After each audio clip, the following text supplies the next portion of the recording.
Welcome to Thousand and Glass Podcast. I'm LaToya. And I'm Kendra. And this is a weekly podcast where we share our unfiltered thoughts and opinions on a variety of topics.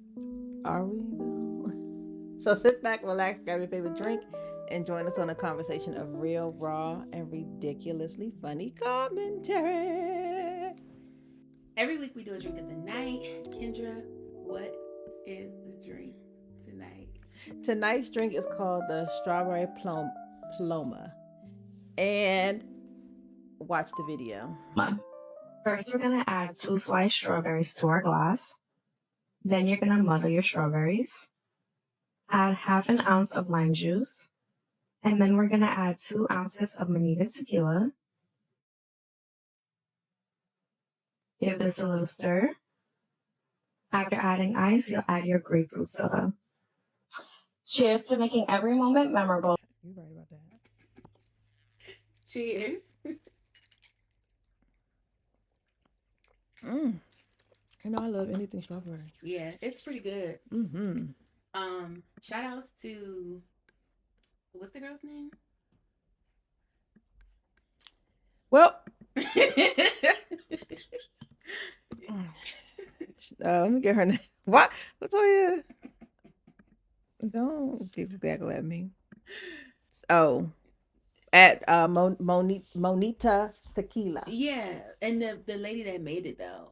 You mean the brand person's name or her name? No, the lady name that made the tequila. Oh, it's Sarita Braxton. I was shouting her out for being a woman-owned tequila. You right. Because it's Come on, still Sarita. Women's History Month. It sure is. It sure is. Okay. How was your? What do you want to start with? We can start with the week. How was your week? The week was good. Or how have your weeks been? My weeks have been good. Oh, my leg. Hold on, y'all. My weeks have been good. I have been slowly but surely getting ready for Jayla's 17th birthday. Ugh. Yeah. I can't believe it. I can't believe it, Jesus. I can't believe it. Excuse me. And then what else I've been doing? Ooh, excuse me. That's it. We got this crazy storm. I know. Hurricane. I mean, not hurricane. Tornado. Let me tell you something. The global warming of it all is stressing me out. Let me see your nails. Oh, that's very cute. Thank you. It's very much so stressing me out. It was 80 degrees. I know, last week. And then the same day that the high was 78, it also snowed with snow was on the ground. That's so crazy. The high was 78 and the low was 35. I thought it dropped down to 29 that night. But what I'm saying is it's supposedly like the low, I don't know how, like if by midnight, if after midnight it goes to the next day. Okay. So the high said 78. I literally got in the car. It was 64 degrees. Took my jacket off. I'm hot. 64 degrees when I drove into work. Yeah.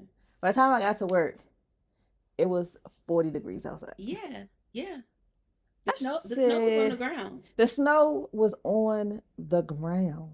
To the point where I should not be having to clean my car off. Yeah. It should be warm enough out. It was warm enough outside. I shouldn't have been cleaning my car off. No, it wasn't. It was cold outside. It was crazy. Yeah, this is kind of scary, but I feel like people still aren't taking it serious. And honestly, somebody said this on social media, and I agree. It feels overwhelming. It feels like, it's too much. What can we do like differently, like recycling and all of that, emissions? Doesn't seem to be anything we can really do. The thing is, this is the oh shoot. The sad thing, hold on y'all, let me turn these lights on. Let's get some lights up in here. Oh, why do you see me? The thing is, our little bit of recycling and things like that, it's only like 17% of the issue. Yeah, I know it's like bigger corporations and businesses and companies that produce so much more pollution, and I don't know. And that's what all the other government officials, the Obamas and the Bidens, more of the Democratic side of things, they more worried about the earth and what's going on. Unfortunately, the Republicans be like, fake science, it's fake. Yeah. And now we're in a situation where on Wednesday, Thursday, it was 1,000 degrees outside, and then on Friday, it's snowing. Yeah. And then this week it's tornado warnings and Tornado warnings in Maryland. yeah, Hot, like extreme temperatures. extreme, the damaging winds. I don't feel like it. Yeah. So Yeah, it's just too much. I don't know what to even say about that. It's like, what do you do? Like, what can you really do? It's, you know what, and I know we talk about this, and I hate to go on these, mini tangents, but it's like we as a people have to live our lives based on someone else's foolery. Yeah, that's so true. It's so annoying. And the other thing is, right, like the earth is really resilient. So it can repair itself and it probably can adapt to what we've done to it. But we are polluting at such a pace that like the earth can't even really catch Well, up. the thing is, the way that it's catching up is all of these storms. Yeah. It's all these things. It reminds me of, like, you know how even with your body, when you're doing too much to it, all of a sudden it just shuts down on you. It's giving itself the opportunity to repair itself, and so I need to sit you down. And so I think part of it's like we need to do something crazy to kind of get this thing under control. Like when it was COVID, the pollution is all the things went down. Went down. There was a theory, again, something I seen on social media, and don't quote me because I just be doom scrolling and seeing stuff and I don't be saving it, but I be remembering the information. But somebody said that at the rate we're going, what is likely to happen is that one of the largest volcanoes, I think, I don't know where, but there's a really big volcano that if it erupts, the ash and the smoke from that eruption could cause a layer of like darkness or a layer of yes. Over we are in paradise. Basically, they were saying that that's what happened. They were saying like it wouldn't be forever. It might be for like a couple of months or whatever, but it would be like a haziness for a few months or maybe even like, let's say 6 months, right? But in that 6 months time, what would happen is all of the kind of effects from the volcano would be a way for the earth to kind of recalibrate itself. So like you wouldn't be getting as much sunshine. The ice areas could cool off enough to kind of freeze up again. The fire could burn off a lot of the whatever vegetation that it needs to burn off to kind of start over. Ash normally has nutrients in it, so that could go back into the soil. Yep. And so and then when that magma falls into the ocean, it can rebuild up the ocean floor. So all of these different consequences of that happening would help the earth kind of repair itself, but it would be devastating for us, right? Because she said she's tired of you. Yeah. Could you imagine? I think that's what it really is. I feel like, the earth is going to be like, all right, now. It got to throw up. It got to regurgitate. Everything got to go. You know how when your body like, I want the bowels of your stomach to be coming out. Yeah. I mean, I hope that doesn't happen. Listen, where's the bunker? Right. Sterling K, where's the bunker? We need that. Speaking of which, so all right, I watched the most recent, well, not the most recent because there's an episode this week, but I'm only one episode behind. Y'all know that, spoiler alert, the fucking girl dying pissed me off so bad. Let me tell you something. I'm like, why did we spend? She could have stayed alive. Exactly. Why did we spend 5 episodes on this girl, getting her backstory and all of that just for her to die giving birth? And I guess the whole thing was like, now he has this baby that he got to travel with, whatever. But I was so pissed off at that. I mentioned it at work, and she was like, well, I saw that she was a guest star. I said, I don't watch the credits, so I don't know. But even with her being a guest star, she could have been, a guest star could have just been for that one season. True. I was so irritated by that. I said, y'all really made me get invested in this into her story life just to fucking kill her off. Into her life. I was and the thing so is, irritated. The moment, because I didn't see it when my coworker saw it, so she was like, I came in and I still was like upset and like after I thought about it. Right? And so she's talking about like just sad, her sadness. I was sad too, but then I was mad at them for making me sad. But then I was like, I said, now what the happened? And the moment she helped him, went upstairs, took her shoes off and looked at her feet, I said, oh, she got preeclampsia. She ain't gonna make it. Well, I think the foreshadowing was when she stitched him up, and she said, little things like this is what kills people out here. So in my mind, I'm thinking, okay, they put that in for a reason. Well, but I still wasn't connecting it with. But when she got on the horse and they was traveling, I was like, she's too pregnant to be traveling with you. But this is the thing. When she was stitching him up, I thought about Angel. When she was like little things like this. Oh, you thought that she was kind of taking it back to when like, Angel hurt herself. Like that fall. Should not have killed her. But because they didn't have the resources, it right. did. So I think for me, that's what she was talking to. But maybe it was layers. Like it's like bringing it back to the beginning. Yeah. Now you in this situation, and I'm going to end up being in a situation with something small. Yeah. Because I mean, women do, but like we have so much technology now where you typically don't die from preeclampsia. But when you're in that scenario, where you don't have the resources, you don't have the technology, you can. It just that whole thing, like I was just pissed off at that. Yeah, when she took her shoes off and her feet was holding, I said, and because my sister-in-law went through had preeclampsia, so she had to have a C-section, and that's the thing, you have to have a C-section immediately for you to be able to. So that's what it is. You're not because your body is already under stress. It cannot maintain that stress to deliver. That's why people were passing away from preeclampsia, because they were like, oh, the thought was, oh, once you have the baby, it goes away. But you've now exerted so much stress under your body, it's ready to actually just shut down. So a lot of times when they see you have preeclampsia, they try to get you to 36 weeks. Mm-hmm. Taking that baby out of there. 37 at the at the latest. But after 36 weeks, they're like, you're fine. And I get it that they didn't have the technology, but I wonder, could they have done a C-section? No, because you don't have. I mean, they could have just did it without anesthesia. No. Okay. Especially because even with that, that's still putting your body under a lot of stress with no anesthesia. Yeah. And the fact that they were doing the back and forth for the lady that did live. I like that too. I got that. I got the comparisons immediately. Yeah. And I thought that was, I don't know the word I'm looking for, but I thought, I guess, good cinematography, showing that back and forth. I got that metaphor immediately, and I was like, okay, I see what y'all doing. Yeah. But then it was bittersweet to watch that, because you know she's in a bunker with all the technology, but she's out here struggling with nothing. Yeah. So it made it almost kind of worse. Yeah. Yes. To see like what she could have access to. But I think that's the point. Like, you saved what, how many people? 3,000 people? Something like that. I don't know. A small number. Yeah. You saved this amount of people, but there's still people out in this world. But then the other part of me is like, why are you doing the things, ma'am? At that part. This time in the world.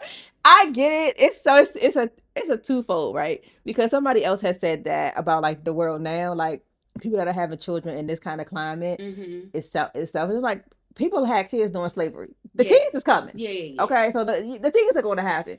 But I do get that, and I don't know what to say, because me personally, I say this all the time, and maybe this is coming from a place of privilege. I don't know, but I say this to people a lot. As a woman, getting pregnant is a choice. I just feel that way. So and then I also feel like it's a twofold, right? A lot of times, especially I think in that scenario, your first thought isn't thinking like, I need to calculate my cycle kind of thing. If you've been alone for 3 years. I mean, I'm hypersensitive to it because I don't want to have kids. Right. But I think that if you're. Anytime I'm in a intimate situation, that be on my mind. But I don't think. Not do that. Like if you. I think if you were in a doomsday situation, you just watch. I would probably be more like Sophie from Bridgerton. Okay. Where she assumed immediately that she was, right. And she was checking that calendar every day until she wasn't. See. I think that's what my head would be. It's like, we did some shit. Yes. I'm checking because I know how to make a baby. Right. I don't think I would have been, oh, let me just keep going about my life. Nothing happened. And then miss the cycle and be like, fuck.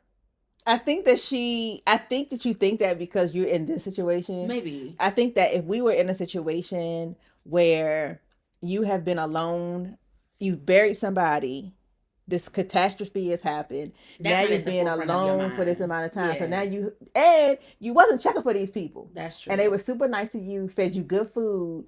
And then this was the first time you had any type of human connection. I think that because even her going and getting dressed up and feeling like wanting to feel pretty, I think that's the first time you felt that. Yeah. I don't think in your mind it'd be like, oh, we just did something. You know, I think it would be like, now it's kind of scary. Like, I don't want to be in a situation, and she didn't. That's why she did. I think also didn't leave. Like, I don't want to be like, I don't want to love anybody. So you just go ahead and go. I don't even think that that was on her mind. I think getting like finding out, for more likely finding out you're pregnant is like, I know part of her was like, no, now the one time in, I'm 40 years old and here I go playing around. That's how it be though. It really do. I felt so. They got me with that one. They really got me. They did. So you haven't seen. That was the last one I saw. Oh, so you're not caught up. You have 2. Okay. To watch because you saw that he made it to. Oh wait, no, that wasn't the last one I saw. I saw that he made it to Gary. Yes. I'm sorry. I take it back. So you haven't seen the one for this week, right? Yes. He made it to Gary. Yes. We learned about the whole post office situation, about them not selling, but giving Terry up. And so the plan is to set off a bomb to lure them out so he can get Terry. Yeah. Oh, and for the people saying, because remember we were like, oh, when he gonna tell Terry about how he slept with the girl? Yeah. And people were like, oh, she didn't sleep with Gary. Y'all know y'all wrong for that, because her option, Gary, compared to what he had in that bunker, hell no. I mean, love is love is what the people say. But I'm just like, at least he had nothing. I'm not saying she's all that, but I'm like, what he had was something that was enticing. But this is the other thing. What she had was something that was like easy for her to be like, nah, I'm good. Now I think if he had been more attractive to her, she might have tussled with it a little more. This is why I'm gonna kind of give it no. And I only say this because he met her actually had conversations with this doctor. Mm-hmm. That's like within y'all did something within like 3 months. No, it's been 3 years. He knew the doctor the whole time? Yeah, he knew the doctor the whole time, but he never crossed that line. But it seemed as if they wasn't really chit-chatty like that. They was not. Because the only reason why they had gotten to be talking like that is because of the situation. So this is what previously, they didn't really deal with each other. He did his job. He was very... And all about his business. Yeah. But that's what I'm saying. It took only... In those couple weeks... it only took the same for Terry because... Oh boy, tried to. Well, I guess 1 year into it, he tried to talk to her. But even 1 year now, you talking 2 years, 3 years. She hasn't done nothing this whole time. No, I totally agree. It took you 2 weeks. I'm just saying that her options. I don't care what the options. After 4 years, sometimes you'll be like, if it was Michael B. Jordan in that post office with her, how long do you think she could have been like, nah, I'm good? I feel like if you with somebody. Y'all now raising this child, doing all the things. Sometimes people become attractive to you. I agree with that. I think what she was holding on to, not just holding on to, she knew it was more than likely her husband was alive. And that's the difference too, because from his perspective, he thought his wife was dead. Keep thinking it. I mean, keep hope alive. He thought his wife was dead. But the thing is... So it's like, it's a difference in that too, because I could understand her holding on because she knows that he is alive. Or it's a good chance that he's alive. When for him, it's like, it's a good chance that she's not alive. Like, they pretty much told him, because he asked the president, and he was like, it's... But then I'm like, also, and I don't understand why when the ruckus is happening, all of a sudden everybody gotta get laid. The ruckus is happening. I hate that too. Be immersed in the ruckus. I don't know what that's about. That also happens too in books. Like when I'm reading books. Remember when we reading Fourth Wing? Yes. And we're like, why all of a sudden because at war. Y'all the ruckus is on happening. The side of a cliff. This is not the time to be having sex. This is not the time for the. I know that the adrenaline is running. Okay? Maybe that's what it's like, adrenaline. It's definitely the adrenaline, and you gotta get it out. Because I'm just like, I don't know how I would be because I've never been in no situation like that. But I would be like, I need to take a shower. I need to, you know what I'm saying? Like, I But wouldn't be. the thing is, in Fourth Wing, it's already dirty. Yeah. But even like with this, it's like apocalypse. I mean, when they're in the bunker, obviously they can take a shower and all that. But the people outside of the bunker, we're living like basically like we're camping. So That's what I want, because clearly she had running water. the girl inside the Graceland, oh, she did. How did she? No, she didn't. So how was they cooking and cleaning stuff? I don't know. I got to go back and look at that because at a certain point, I don't think she had running water. Because when he got to the post office, they didn't have it. I don't know. And when they started going on their journey, how the people that helped them deliver the baby, they didn't have it either. Because then they have to have had some type of water. And the only reason I'm saying this is because how are they growing stuff? How was that plant growing? Yeah, that could grow from the rain though. But then do you have rainwater? Are they collecting it? Yeah. Maybe. But if... And it's nasty rain. So maybe they're boiling it? I don't know. I got to look back at that and see what they're doing. Let me tell you something. I'm going to just be honest. After a week and I'm sweaty because I have open areas, kill me now. Yeah. Because I can't even sleep comfortably like that. I don't think I would want to engage in activities because... Where's my deodorant? No, but even after, let's say, you know what I'm saying, we hot and heated, we in a moment. Afterwards, though, you, at least for me as a woman, dudes might be different. I want to... Yes, because the leakage is leaking. Yes, I want to... Clean me up. Wipe me down. And where you going to do that at? Oh, but Graceland was, I mean... Now you just walking around smelling like dry semen. That's exactly. Yeah, no. So got caught up on that. I watched The Pitt. Did you like it? I do. I watched the first 3 episodes. The only thing is, I have to get used to the fact that it's 1 hour of the day. Because at the end of every episode, I'll be thinking like, dang, that's crazy. That's a crazy day. And then it'd be like, well, no, that was just 1 hour. It's an hour part of the day. So I had to wrap my mind around that and get used to that. Also, I don't be liking disgusting stuff. So a lot of times I'm watching it and I have to be like, I know. Coochie was out. Yeah, penis was flaking. Even when they be showing like the limbs cut off and everything, and they doing like brain, open heart. I gotta. Yes, it's very much so HBO Max. It is. So I do like it. Like I said, I'm only 3 episodes in, but I do like it. I'm excited to see what's going to happen. Mm-hmm. It's a good show. It's a good show. I don't even really want to talk about it for real because I know that there's so much more that's coming. So I feel like I can't really dig into it like I want to. Yes. But the main thing is, because you told me some of it, but the main thing is I'm trying to figure out why the hell that girl got that fucking ankle monitor on. And nobody is saying nothing. Like everybody they know, because it's a whole thing.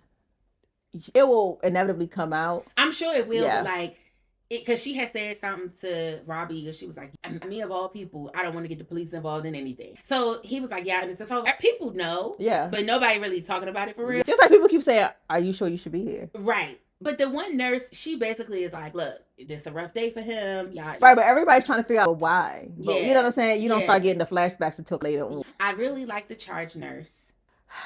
I like her. Don't ruin it for me. I like her right now. You gonna like her the whole time, but child. I like the one doctor, the one that got the ankle monitor on. I know she got some shit with her, but I still like her. Is it Maggie or Maya, the autistic girl? Yeah, with the glasses. I like her. Mm-hmm. I don't like that one bitch. Ain't she annoying? She always got something to say. And then my issue with her is you trying to and I like the one white boy that she was calling Huckleberry. I like him. But my thing with her is this. You are trying to force yourself onto everybody else to make friends and do this and that, and nobody really wants to talk to you for real. But when an autistic girl genuinely wanted to make friends with you, you brushed her off to the side. Yeah. And that pissed me off the most. And she's an actual doctor because she came from the VA. Right. Everybody else is resident. But that pissed me off the most because it's so you don't really want to make friends. Right. And you know what I mean? It was just like, it's something about her that is disingenuous, and it's something about her personality that I don't like. I don't know what it is yet. It's definitely that she's an asshole, but it's like, why are you being like that? Like, you don't have to be like that.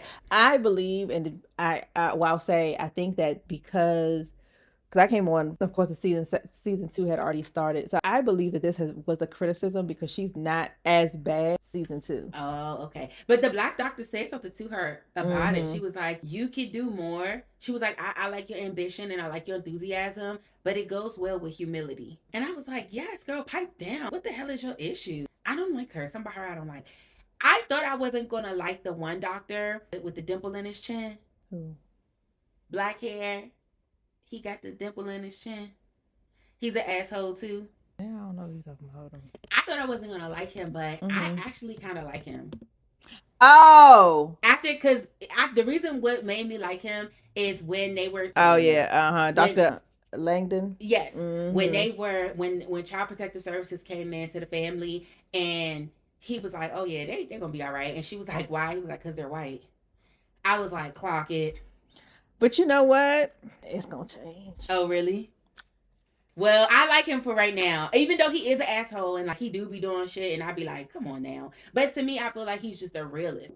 You'll see why he's There's some more to the story. I also like the one doctor who they call her Slow Mo because she handled the case with the girl with sickle cell. Oh, I like her too. I know I feel like it's more to her story. They haven't really explored it yet. So yeah, so I like the Pitt. I didn't think I was gonna like it, but I was like, let me just watch it. It is good. I got caught up on Abbott. Did you watch Abbott? I did get caught up on Abbott. No, I haven't watched the last episode. Me too. I haven't watched the last episode. But I did watch when he thought he was telling him he was gay. And he was just talking about because he has ADHD. No. And they talking about the medicine. I ain't get there yet. Last episode I saw was when they decided they were gonna move in together. Oh, so you 2 episodes. They're so cute. They are. But it took him so long to be like, I want something. Because and Janine. Don't do Janine. So lost in the sauce. I be getting her though. She do be lost in the sauce. But I think it's just because she's so sheltered and every experience is new for her. Like, she ain't really dealt with nobody that, Why is that man placed games to cube still in your closet? I mean, your cabinet. I know, cause I don't know. Why does he still have a key to your apartment? Cause she never got it from him, and also never went to change your locks. I mean, I'm not making excuses for her, but she feeding a cat that's a human being. I know. I'm not making excuses for her, but if he never showed up, like even though he has a key, if he never showed up, I can see it being easy to forget that somebody has a key because they don't never use it. What did he say? He said he was in the house. Right at that point, but previous to that, he had never shown up to her apartment. Do we know this? Well, right, because he could have been there while she was at work, and she probably wouldn't have known. Because she lost in the sauce. I know. She know Tariq is crazy. Poor baby. But that's why she got Gregory. Lord Gregory, and he like, I don't want to live in that house anymore. Okay, Gregory, calm down. Say what you gotta say. I like them. They cute together. They are. I loved how Barbara like stepped up as like her fake mom. Oh, when her mom came for her birthday, I was like, finally, Barbara, because you was acting like Janine, get on your nerves. And the thing is, and so Janine like, it's so funny how the new guy and Barbara just automatic because she used to teach him. Yeah. And she's like, I worked on her for all these years and he just gets the Barbara. Yeah. It reminds you of a relationship like, oh, I did all that work and you get the best version of him after all the heartbreak and heartache and da-da-da-da-da. Crazy. I'm trying to think, what else have I think that's all I've really been watching. Yeah, I think that's it. I went to BlurCon. I'm sure y'all, if you follow me on social media, I posted about it. I had such a good time. So BlurCon is the Black Nerd Convention. So if you've ever been to like Comic-Con, Awesome Con, there's a lot of conventions. It's mainly, I'm going to say it's like any fandom. So whether it be comic books, cartoons, movies, regular books, anything that has like a huge fan following. That's what the con was about. I really enjoy, I think so, just in general, which is not a secret, I just enjoy Black people and Black things. Yeah. So anytime there's something that we have that's just ours. Yeah. You all into it. Yeah. Because it's something about, I guess I just have a love for my own community. So with this, it was like a lot of people was comparing it to like a family reunion, which I did feel that a sense of that, but it just felt so good to be amongst like my own community and even like a subset of the community, right? Because not everybody that's black is into comic books and things like that, right? So not only is it black, but it is also like black, but then we're into this, right? Really enjoyed it, had a good time. Um, the first day I did a Harry Potter look. So the theme this year was GeekNik, a play on Freaknik. And so it was like a 90s summertime type of theme. So my concept for, I wouldn't necessarily consider this cosplay, but maybe it can be considered that. My concept for the Harry Potter thing was I was thinking Harry like Hogwarts, but like also Clueless, like a Hogwarts Clueless mashup. I think I pulled it off. I'll drop some pictures. I mean, I posted them on my social media, but I'll drop them here too. I think I pulled it off. But that was my goal. That was kind of like my inspiration. They did a Hogwarts, a Harry Potter meetup. So everybody, when they do the meetups, basically everybody at the convention that is wearing something Wear that like attire. representing that, we all meet up in one spot to like take photos. So that was cool. I don't know if y'all will get this. You might. Anyway, it's a thing. I forgot my wand, right? And just because I was rushing, because I had several wands, but I was just rushing. And the first panel that I go to, there's a guy there. He's also in Ravenclaw attire, and he has a stick. And I'm like, why do you have a stick? And he was like, because I forgot my wand, and somebody wand checked me. I said, they're wand checking? He was like, yeah. I said, that's so aggressive. Like, because you're not in costume. no, but like when you pull your wand out, that's like pulling the gun out. So like, what are we doing? Where's your wand at? That's what you better be ready to do. Like what? So I confessed to him. I was like, I may have to get a stick because I don't have a wand, and nobody has wand checked me yet. But like, what is? He was like, I've been wand checked multiple times. He's like, so I went and got a stick. That's definitely because you're a dude too. But yeah, and so he said that to me. He was like, you're a girl, so they probably not gonna do you. He was like, but yeah. So I was like, dang, do I need to get a stick? So he was super sweet. He was like, are you going to the Harry Potter meetup? I was like, yeah. He was like, all right, I'll get another one and bring it for you. I was like, okay, cool. But then I didn't even need it because when I got there, so nobody wand checked me, by the way. I was safe. But when I got there, they did give me shit because when we went to take the picture, I got there before him. So when we went to take the picture, I was like, y'all, I don't have a wand. But multiple people, they was like, oh, you don't have a wand. But then multiple people had extra. So I'm like, y'all gave me shit. Y'all could have just been like, here you go. You know what I'm saying? But of course, black people. You know the blacks got to do it. So anyway, that was so fun and so cute. The second day I did, so because it was a 90s GeekNik theme, I did, I need to look this up. I think it is, I did the poetry girl, the beret girl from the Goofy movie. Oh, I believe, 95. Okay. So last year was the 30th anniversary of the Goofy movie. And so I did, and other people were, so I do consider that cosplay because so with the Harry Potter thing, I was not recreating a character. I was just dressing myself in alignment with the show. So that's what I'm saying. I don't really know if that's cosplay. Isn't cosplay putting on a costume and playing? Maybe. I thought I was getting too like specific. I thought cosplay is like you actually have to like I'm recreating a character. I don't think so. I don't think so. So that was my oh, I guess so. What's it say? The practice of dressing up as a character from a movie, book, or video game. Okay. Yeah, so maybe I was just in costume. But then no, but again, the origin is costume play, cosplay. I guess it was in costume the first day, but actually cosplaying the second day. Okay. Whatever. So anyway, there were other people that were dressed as Goofy. And when I was telling them, I was like, y'all, this movie is 30 years old. They were like, what? No, it's not. I'm like, it is. I didn't know if it came out. I thought it came out in 96. Mm-hmm. So if anybody saw me at BlurCon and I was saying it's the 30th anniversary, I was a year off because the movie came out in 95. But I was telling people, like, I think it's the 30th anniversary of the movie. Like, I think it came out in 96. And a lot of people were like, it's not that old. It's not that old. I'm like, y'all, it is. We're old. Like, that's the thing. Like, y'all saying it's not that old. But the thing is, who is we? I don't speak French.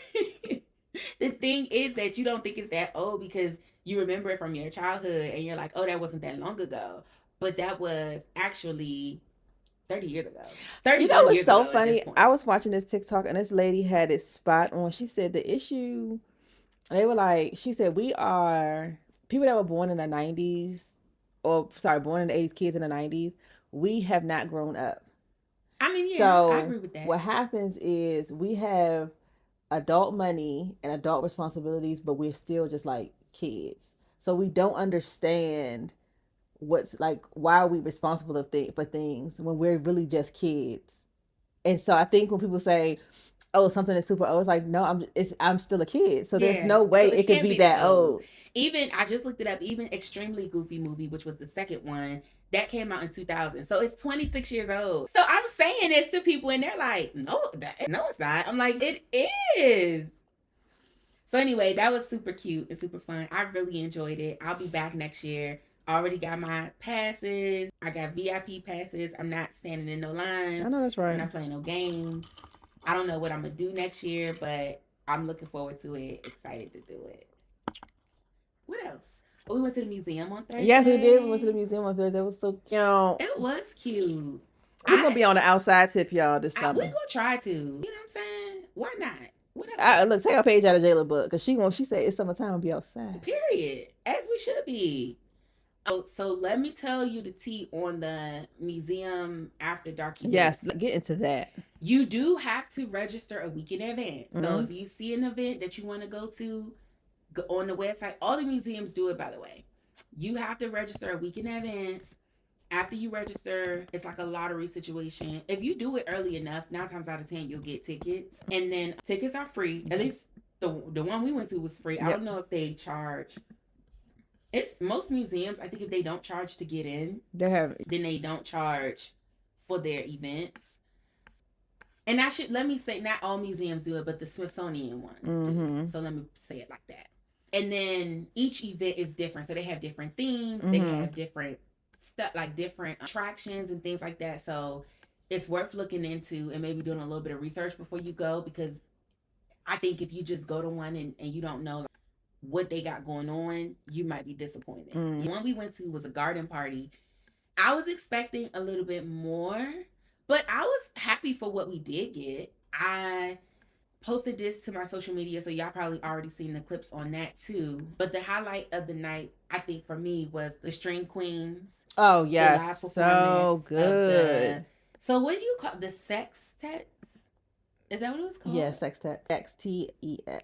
And that means anything that's like a violin or any of the string instruments. A group of 6 people playing music or singing together. Oh.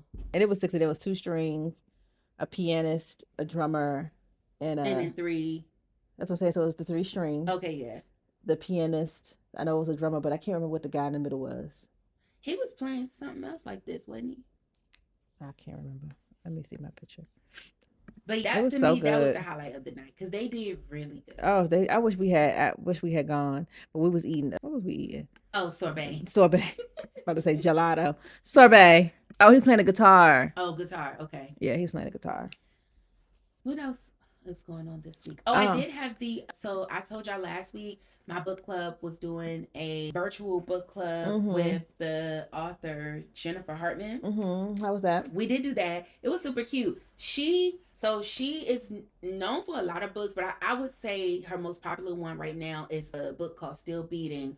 That book is getting turned into a movie. They're doing a film adaptation. But she has about 10 published works that are out right now. Okay. And quite a few of them have been on the New York Times Bestseller? bestseller list. Yeah. It was cool, for her to drop it on our Discord because, I Mhm. mean, she low-key famous, Yeah. So I think that people, a lot of times, famous people are starting to see the value in connecting with community and, like, kind of building these Yeah. smaller niche, Yeah. like, connections because that is what I think gets people to follow you and engage with you more, Yeah. And it also builds your core fan base. Yeah. Make sure for that you're sure. still selling and things like that. Yeah. I think it's like just using her as an example. If I tell 3 people, like, oh, I met her, I talked to her, that might Jog encourage them more to be encourage like, them oh, to do let me it. read this book Yeah. versus me just saying, oh, this is a book I really love. You know what I'm saying? Like now you kind of like you have a connection with the author. She was very down to earth. She answered all of our questions. I'm trying to think what was the most interesting thing about that meeting because we talked a lot about the book. The book was Catch the Sun. I would say the most interesting thing about the meeting for me that I learned about her, which I figured this out through her writing, but it was interesting for her to say it, is that she made a comment about how she loves a trauma bond. And I just thought that was like, you don't usually admit that. And so she was saying she thinks that that kind of makes for some of the best romance stories is when they have to go through something. But when I tell you this girl be writing, it's not like they just have to go through a battle. They got to go through kidnapping, people dying. Most recent book, the 2 people that fell in love, the girl's brother killed her love interest brother in front of them. I mean, she takes them through it. Like Clearly. they go through molestation. I don't have time for all of that. It's really crazy. Like when she says she loves a trauma bond, I'm like, girl, we already knew that from your writing, but now that I know that you seek that out, that was interesting to me. It kind of made me kind of look at her in a different light of like, oh, these are not just circumstantial situations that the characters are going through. You're purposefully taking them through they got ringer. to go through the things. They got to go through the things. I mean, her writing is good, and I've read a few of her books, and I have enjoyed them. But I don't know if I want to deal with that every time. Yeah. Like, can we just live a normal life? No, we got to have parents abusing us and being homeless, and they got to live. They got to go through it all. So that was interesting to me. She also talked about, she gave us a little peek into the world of being a professional writer. She talked about how once you publish, traditionally you have like an editor and a publisher and like all these different people that you work with. You write the story, and you can work closely with your editor, and you can have pretty much control over like how it's edited and things like that. But she was like, after that book don't belong to you. The publisher is going to, like, so her books are classified as young adult because the people start off as teenagers, but she pretty much takes you through their, like, from teenagers to like 25, and they going through stuff. And she's like, for her personally, she don't feel like the content is for young adults, but apparently that genre is more popular for selling. So the publisher classifies her books that way. And she's like, I can't really do too much about it because they're the publisher. And I didn't know that. As an author, kind of you put your book out there, and they classify how they want to classify it. And they have a lot more control than I thought they did. Which I guess that's just me being naive, because anytime somebody else has got their hand in the pot and managing and things like that, they're going to do what they want to do. But I just found that very interesting. So if anybody's looking, to publish. Speaking of writing books,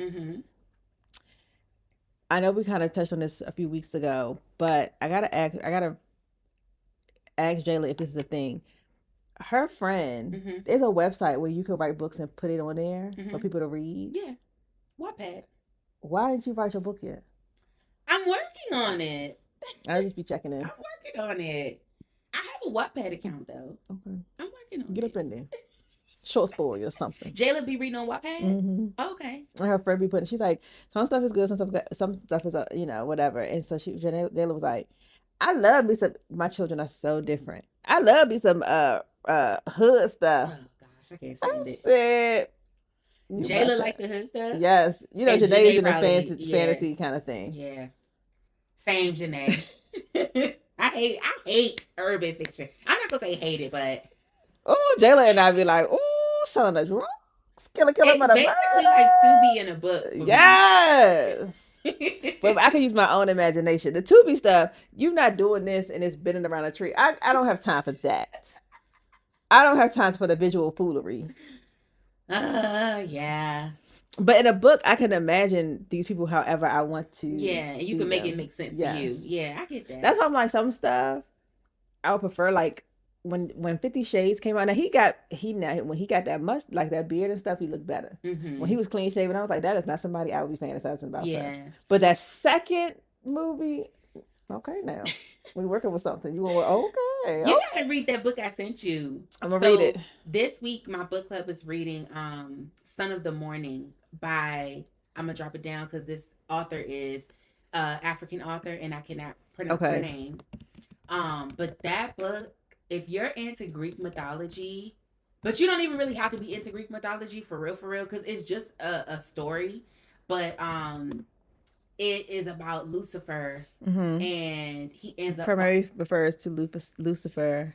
Oh, Son of the Morning is Lucifer. Yeah. The story is about him, and he falls in love with an angel who he doesn't know is an angel at first. She doesn't even know she's an angel at first. And basically it's their love story, but it's good. It's really good. And it's not like ghetto love, but it has some of the elements of the ghetto, of the fulala. Yes. So I think you would enjoy it. Okay. That's pretty much all that I've been. I'm trying to think. I don't think anything else is really.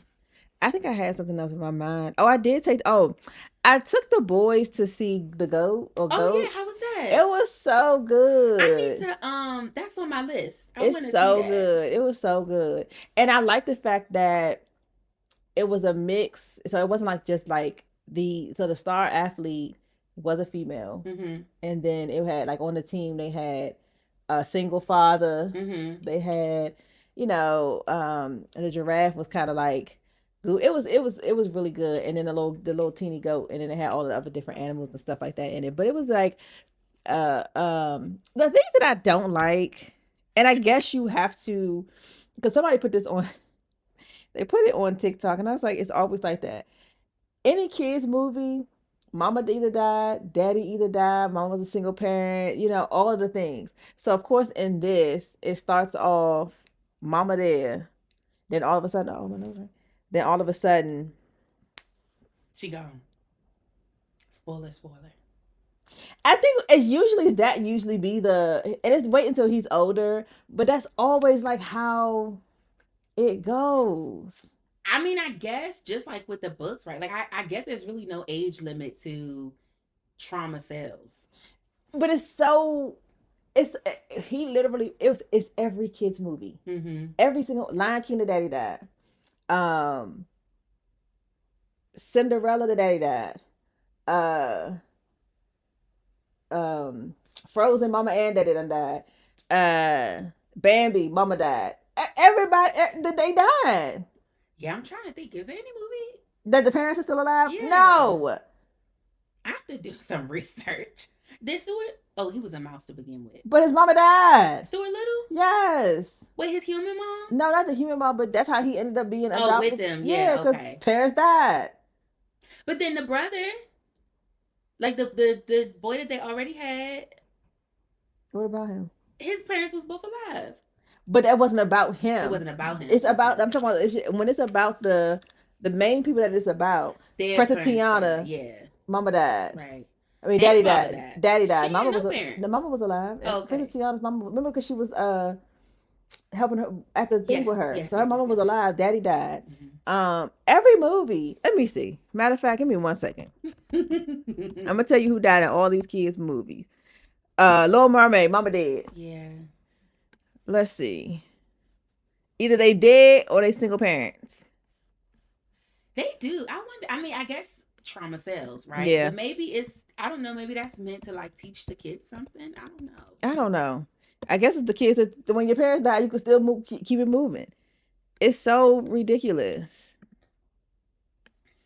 The only ones that okay, so Shrek, the mama and the daddy that end up dying.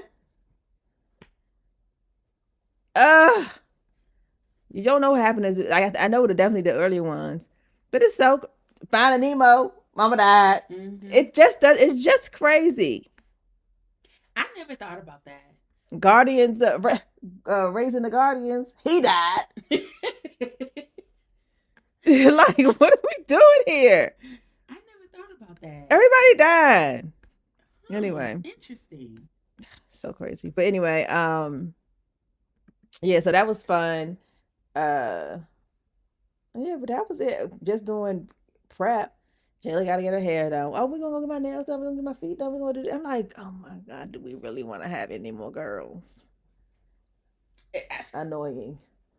It's annoying. You talking to me? You need to ask yourself that question. Don't I? The fool I love, the foolery. Okay. As you say, you are a conundrum of things. A conundrum of things. We have been talking about, and I guess because her turning 17, this will be her last year of high school. She's getting ready to graduate. And so my mind is like, so we've settled upon her going to the Navy. Mm-hmm. And so I was looking up, like, how long is, boot camp where you can't have any kind of communications with anybody. So that's 9 weeks. Oh my gosh. That's what you worried about? No, I'm not done. So I'm already like, also, like, I'm not going to be able to see how she's doing, how she's acclimating, this, that, and forth. And that's the longest that I've ever been away from my child. Yeah. So it's not like she's going to college and I can just call her the next day and be like, what's going on? Yeah. So that's 9 weeks of no communication.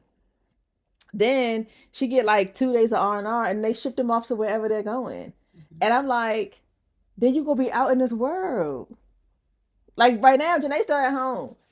She's still under the bosom. Yeah. Once that girl goes, she gonna be gone. They were like, the first 2 weeks is the hardest, turning you from a civilian to a soldier. Then after that, so I was talking to the young lady that did her hair, one of her friends. She's like, oh, my cousin just graduated from the Navy. She said now she's just like, she can't wait because now she's in her job, and so that because with the Navy they're not like Army, like they're being deployed and all the other things. So she was like, she kind of bored right now. And I said, that's what I want her to go to have structure and different things like that. I want her to be able to go to school. But she was like, she just got out. She got her GI Bill. I think she does nails and is an esthetician. So she still has a life outside of just being a naval officer. And she's getting ready to buy her house. And there's just so many benefits that I was telling Jayla, because she and Dave Mom were having this back and forth conversation. And of course, he's like making her feel bad, like, you're not on this and you're not on that. And so she's like, you also are saying stuff that's not true. That has not been your experience either. And so we were having a conversation. I said, I'm somebody that's not really a military fan of the military, especially with this administration. You know what I'm saying? However, because I know my child and because she has with JR been have been in JROTC the entire time of her high school career, and I'm like, the discipline that you would need, and because Jayla can do or deal with structure, she could deal with somebody yelling at her. If she understands why, she's like, I get it. Is it necessary? No, but she can kind of move with it better than like Janae could. Yeah.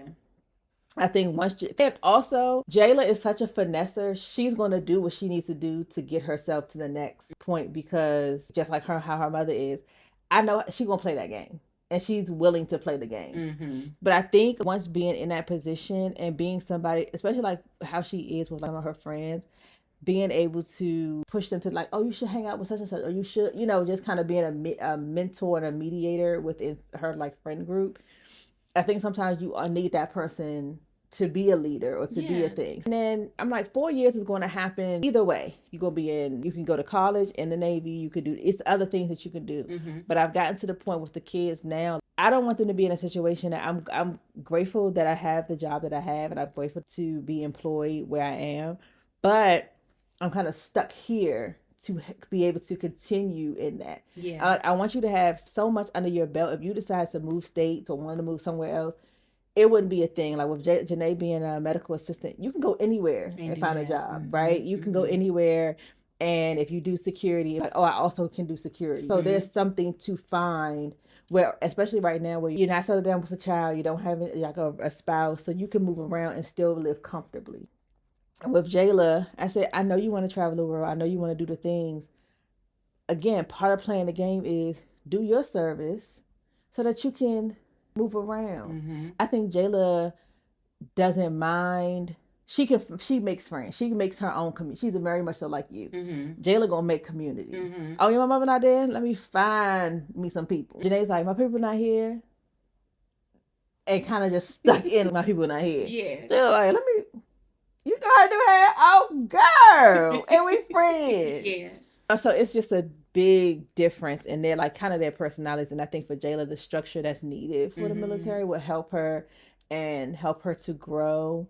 And because it's a slippery slope, especially once you get out of high school without having certain structures, especially for her personality, it could go either way. Like she's not I gotta make sure that my mom is happy with what I'm doing kind of person, like how kind of Janae is. She's I'm gonna do me. I'm gonna do me. She needs to be somewhere where, okay, you can't just do what you want to do. Yeah. So, and I was like, I think, to be honest, Jonathan has that same personality. And I think that I'm going to do the same thing with him. Mm-hmm. But then I want him to do JROTC, but also he will have to pick up a trade. I think, and I know this is kind of way down the line because Jonathan's only what, 12? He's 11, but 11? this September is his last year of elementary school. Yeah, so but I mean, like we talking about, him going to the military. But from the things that he's into, I could see him maybe going into the Air Force and maybe doing some technology stuff or even some of the drone stuff. Yeah, definitely into Yeah. So I think that for them, especially these two of my children, also because that's what while he did have a relationship with his dad was military, so he has that kind of in his mindset a little bit. But I think if he sees Jayla do it, I think it would give him more like, oh, okay. Yeah. Kind of thing. Like that's an option. That's an option. I would never tell him to go into the Army. I don't want you to be on nobody's front line. Yeah. But you can fly over. Yeah. You can fly a plane over somewhere. Do a little dip and dodge. Well, I mean, so Jayla's thinking about doing a 4-year contract and then coming out. So it depends. So it depends on what she wants to go in for. So like because she wants to be an occupational therapist, and it's like even into they have all these same jobs. Mm-hmm. So she's going a lot of times that if they're going to school, they ask for 5. Okay. So it just depends. And I said, and then she was like, "What if I don't?" I said, and then if you don't like the Navy and you find another job in the Air Force and whatever, you can always move around. You just have to fulfill your contract. You could still be in the military and go somewhere else. Mm-hmm. So. Because we were talking about like her going to school, I want to go to FAMU, I want to do that. Like, I don't think going to college, like directly into somebody's college and being in the dorm room and all of the things, you got too much time to socialize. Yeah, too much freedom. Yeah. I need you to have some scene structure and not in the background structure, because there is a structure of you need to do your work, you need to do this to graduate. Like there's an in line, but you can be in college for a very long time. Yeah. So I need you to, you have 9 weeks. And then after that, now it's like, all right, it's all of these possibilities. So I did tell her. And it is very much streamlined. Like they'll ask you kind of what you want to do. And then it's like, okay, this is what you want to do. Here's all the steps. Yeah. And then I was talking to her about like going online, seeing what jobs are that they have, because they test you. It's not like you could just pick, I want to be a, whatever. Yeah. I want to be Jag. Yeah. Well, sister, you don't know how to type. What the hell you talking about? You want to be a, what's the things called? Stenographer? Not even that. What's a paralegal? Oh, yeah. And you don't know the words. Girl, if you don't go sit yourself over here and fill up the ammo cart and shut the hell up. So I want to make sure that I told them over the summer, one of the things for all 3 of them, Devon, Jayla, and Janae, I'm getting the Mavis Beacon. Shout outs to Mavis Beacon. Y'all need to learn how to type. Cause that really got us through. I said because he was like, I didn't take typing class because he was doing barbering. I was like, y'all, and they don't do typing classes anymore. Everybody needs Mavis Beacon. We have to know how to type. Yes, yes. Like the finger placement, all of that. Yes. Yeah. So over the summer, I'm buying Mavis Beacon, and everybody needs to do at least an hour out of every day to get themselves at least knowing how to type. Because I don't want to, when she was typing something and she hit the caps lock to hit the first button to be capital and then turn the caps lock off instead of doing shift. What are we talking about? Sam was the lady I work with. We still talk to each other, fam. She was getting so irritated because she has a new assistant in her office, and she was like, "Now, why would you hit the shift button over here with one finger to hit a letter over here with like just the shift, like do it with one hand?" I was laughing because I was like, "Why is that irritating you so much?" Because she was like, "Because I've never like, why are you using two hands on two separate sides of the keyboard to make a simple like to do a simple function?" She was so irritated. I said, "Sam, they don't know how to type." That's why I'm getting maybe. And you the assistant. I said, and you need assistance. I was at work the other day on Friday, and people be making mistakes. And I'm cool with people making mistakes. However, because we are there to correct their mistakes, I also can't be like the only person that knows how to do the things. So, for example, my chief of support was putting together a meeting for my director. Well, he put the meeting on the calendar, but didn't save a conference room. Okay. So there was a meeting. There was a meeting in the conference room that started at 10, but it just said meeting on there. So I was like, well, maybe you put this in. And he's like, I might have. I don't know, right? So I was like, okay. I said, well, y'all can just use the conference room, set them all up. But the people that actually booked the conference room came at 10:15, and they were like, well, there is no 15-minute increment box. It's only 10 and then 10:30. So I was like, all right. So the young lady that works with me was like, oh, maybe we could put them in this conference room. So she says that, and it's maybe 10 people in the lobby, and then some more people sitting outside the lobby. The conference room you just said only holds 8 people. Now why are we going to send them there? Yeah. And then why would we send our director that's currently in a meeting or to somewhere else when she has the ability to go into her office and dial into the same meeting? Yeah. So she was like, well, sometimes it don't be working. I'm like, does it not work, or y'all just don't know how to use it? Right. So I'm trying to, now mind you, I'm on my walking pad, also trying to get my workout on. This is not what I feel like doing. So I go into the conference room, interrupt a little bit, like, hey, I'm about to log y'all into her office because there's a meeting in here. And their meeting was going longer than the 30 minutes it was supposed to be. So I go log her in, go back, knock on the door, say, oh, y'all got, so now they just run across. So they don't miss anything from their meeting to then get these people into their meeting, right? Everything cool. Then another boss comes out and it's like, oh, we were supposed to have this conference room, but because the meeting started wrong, so they started later. So now they are running over. So now it's another conference room is open, and I'm like, well, how many of you is you all? And he's like, oh, it's just the 3 of us. And so he's like, oh, I guess we could just go in my office. But the whole time she's sitting there like this. They can't multitask either. Deer in headlights. They can't multitask or problem solve. Those soft skills, which really it shouldn't even be considered soft skills. To me, it's just common sense. A lot of people don't have it. And my thing is like, and this be the reason that sometimes, and I know it doesn't make me look bad if I'm out of town or I'm away or taking off and these things happen and they don't get fixed, right? But what it does look like is when I'm off, who's here that's competent just in case something happens. And it's like, oh, ain't nobody gonna be here because I don't know. It doesn't. It's never like they don't want you to leave. It's never like you can't go, but it'd be like, oh God. So you then feel as if I need to make sure everything is everything before I even leave. But now I'm already on 10. So you know how you like. Everybody like, oh, child, my mind is already on vacation. My mind is never already on vacation. Even on vacation, I'm like, now when I get back, I hope it ain't no shit. You know what I'm saying? So anyway. I get it. I do. It just be hard. So you just put it sometimes, and it's like, I think our generation was raised and taught to always be a person in the room that is needed to be in the room. Yeah. But then when you make yourself, which is the double-edged sword of when you make yourself the person that needs to be in the room, the room don't function when you ain't in the room. I think that was a meme. It was like I accidentally made myself important at work, and now they be looking for me, or now they be asking me to do stuff.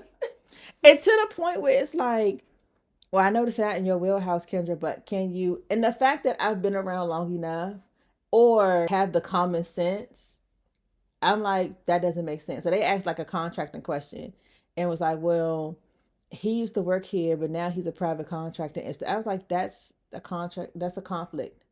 And they were like, that's what we were thinking, but I'll tell you what You needed me to confirm. you needed me to come already up. thinking. Yeah. You needed this whole letter come up. It's so funny. It's so the lady that I work with, she wants to become a govy. Mm-hmm. And went to the chief of support, was like, hey, I want to become a govy, da da da da. And she's like basically trying to get him to co-sign for her.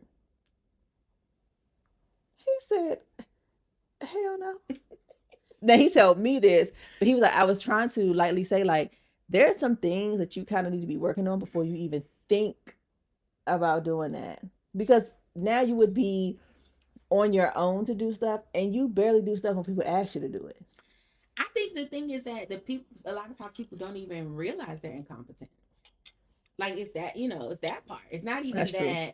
the audacity, right? It's like they think they're doing a great job. Mm-hmm. They think they're doing a great job. And they think they're doing a great job because anybody told them that they're not doing one. I feel like I know when I'm not doing a good job. I know. I mean, but that's also a part of like being able to read the room. Yeah. Being able to like, we had a situation, not similar, but we had a situation where there's a girl who her schedule is a little different. She's having to, she's got some personal stuff going on. So she's having to take a lot of time off, come in late, leave early, things like that. And one of the managers had made a little slick comment of like, oh, is so-and-so coming in today? Oh, she getting in at 11 and leaving at 3. Now, me and some of the other ladies are like, when people start making comments like they watching you. They watching you. Mm-hmm. I don't know where her head is at, but she don't see that as she's being watched. She's like, well, I told them that I was going to be working this schedule, and I don't know why he's saying that. He know what time I come in. And in my mind, I'm like, he's saying it without saying it, that they're uncomfortable with your schedule. But again, I don't know why. It's like some people, especially younger people, sorry to throw y'all out there like that, but they have a hard time with those subliminal messages. Yeah. And like maybe context clues. Maybe the messages shouldn't be subliminal, right? Like maybe people just need to be direct. Yeah. Sure. But that doesn't always happen in the workplace. Yeah. Sometimes they're going to be indirect. Yeah. And you're going to be the one facing the consequences when they get tired of it. Right? So, like to me, if I'm having that conversation with the manager and they're not just outright coming out and saying, oh yeah, sure, I'll help you, I'm already like red flag. Why are you being hesitant? I guess maybe you don't think I'm qualified, or there's something that you don't think. I wouldn't have walked away from that conversation feeling like, okay, I don't need to do anything differently. And the thing is, the people that they come to on a regular basis trust and believe. They asking that person, how you doing? Or they asking that person like, what's she be doing all day? Yeah. And child, I can't say you be doing a damn thing. But anyway, was that another? That was always another great episode. Oh, the Oscars did happen. Let me tell y'all what's going on. Let me pull it up because child, y'all know I'm with the Perry. All right, let's see. I thought you had it up. I did. You know I be closing stuff out. Okay, so for supporting actor role, Sean Penn won. Oh, and we was I know we was looking for Delroy, but one battle after another, they loving the one battle after another. I will say I'm not mad at Sean Penn. That was good. To be honest, okay, let's start with this.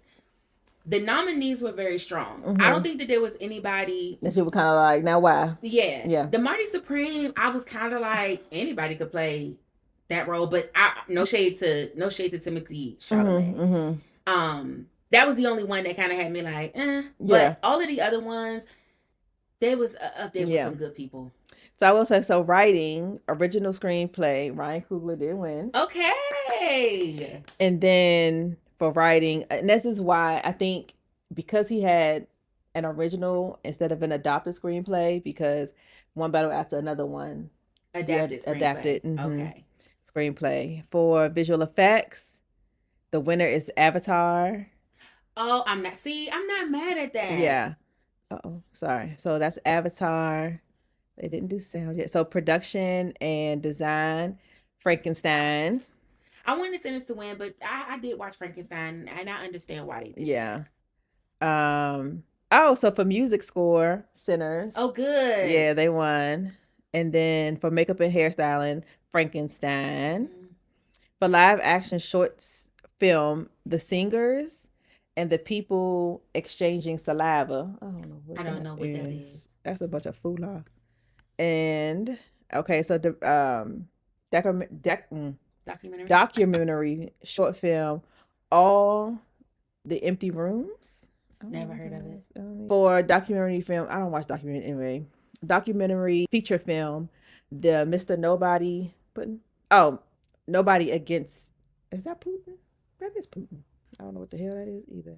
For costume design, Frankenstein. Let's see. For casting, One Battle After Another. Let's see. For animated short films, The Girl Who Cries Pearls. For animated feature film, K-pop Demon Hunters. I'm not surprised.